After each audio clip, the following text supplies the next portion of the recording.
Hello friends, growth वे investment marketing series में आप लोगों का स्वागत है। आज का टॉपिक है अडानी के पब्लिक बॉन्ड के बारे में कि अडानी एक पब्लिक बॉन्ड लेके आ रहा है जो कि अराउंड 8.9% इंटरेस्ट दे रहा है, जो कि फिक्स डिपॉजिट से 2% अप्रॉक्स ज़्यादा है।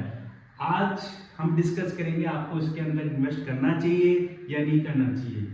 एफडी से अधिक रिटर्न मिल रहा है, मैक्सिमम रिटर्न मिल रहा है एफडी से, कौन इन्वेस्ट करे कौन इन्वेस्ट नहीं करे। बेसिकली एफडी में हम देखते हैं कि 6 to 7% आपको रिटर्न मिलता है, बट अडानी यहाँ 8.90 फिक्स रिटर्न ऑफर कर रहा है। फिक्स डिपॉजिट आपको 6.7 मिल रहा है, जबकि अडानी आपको दे रहा है 8.90। बेसिकली क्या डिफरेंस है, लेकिन सवाल ये है कि क्या ये सेफ है, क्योंकि जब हम देखते हैं कि जो बैंक के थ्रू जब हम एफडी करते हैं वो थोड़ा सा क्या होता है, सेफर साइड में होता है, जबकि जो पब्लिक वाली है वो थोड़ा अनसेफ होता है। वो मार्केट की कंडीशंस के ऊपर डिपेंड करता है। अडानी बॉन्ड के बारे में देख रहे हैं। अडानी बॉन्ड ओपनिंग डेट है 6 जनवरी। ओपनिंग डेट है इसकी 6 जनवरी अडानी बॉन्ड की। मैक्सिमम इशू साइज है 1000 करोड़ रुपीस का। रिटेल मिनिमम इन्वेस्टमेंट, अगर आप मिनिमम 10,000 रुपीज से आप इसके अंदर इन्वेस्ट कर सकते हो, और मैक्सिमम इंटरेस्ट रेट आपको मिलेगा 8.9% पर एनम। ये फिक्स इनकम इंस्ट्रूमेंट है, मतलब इंटरेस्ट पहले से ही डिसाइड है। सो बेसिकली 6 जनवरी आप लॉकडाउन करके रखना अगर आप इन्वेस्टमेंट करना चाहते हो अडानी के फिक्स डिपॉजिट वाले स्कीम्स के अंदर। Why this bond looks attractive? इस बॉन्ड में क्या डिफरेंस है, क्यों ये थोड़ा सा अट्रैक्टिव दिख रहा है in comparison to fixed deposit. सबसे पहले हमने डिस्कस ऑलरेडी कर लिया है कि इसमें एफडी से ज्यादा रिटर्न है।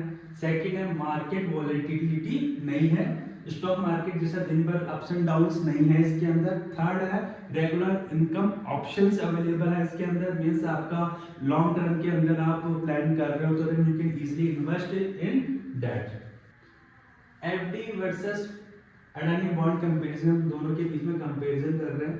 यहाँ पर जैसे कि हमने देख लिया है कि रिटर्न के बेसिस के ऊपर यहाँ पे 6.7% मिल रहा है, यहाँ पर आपको अप टू 8.90% मिल रहा है।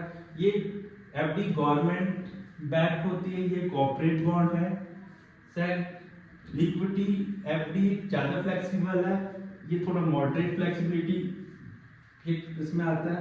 रिस्क ये थोड़ा लो रिस्क है, ये थोड़ा हाई रिस्क है एफडी के कंपैरिजन में। तो बेसिकली जो एफडी और अडानी बॉन्ड के बीच में रिटर्न के बेसिस के ऊपर हम कैलकुलेट कर सकते हैं और रिस्क के बेसिस के ऊपर मेजरली कैलकुलेट कर सकते हैं कि अगर आपको बाइंग डिसीजन लेना है तो इन दो पैरामीटर के ऊपर आप डिस्कस कर सकते हो, सोच सकते हो। अगर आपको रिटर्न ज्यादा चाहिए, आप थोड़ा रिस्क ले सकते हो, तो आप इसकी अडानी बॉन्ड की तरफ जा सकते हो। Who should consider this investment? किसको इन्वेस्टमेंट ये कंसीडर करना चाहिए, किसको नहीं करना चाहिए। तो फर्स्ट हमको देखते हैं, अगर जो एफडी से बेटर रिटर्न चाहते हैं देन गो फॉर इट। अगर जो एफडी से ज्यादा रिटर्न देख रहे हैं तो आप इसकी तरफ जा सकते हो। सेकंड है लॉन्ग टर्म इन्वेस्टमेंट प्लानिंग, अगर आप लॉन्ग टर्म इन्वेस्टमेंट प्लानिंग कर रहे हो तो आप इसमें जा सकते हो। किसको नहीं बॉन्ड अवॉइड करना है, जो 100% सेफ ऑप्शन चाहता है, मींस उसको रिस्क नहीं लेना चाहता, उसको अवॉइड करना चाहिए।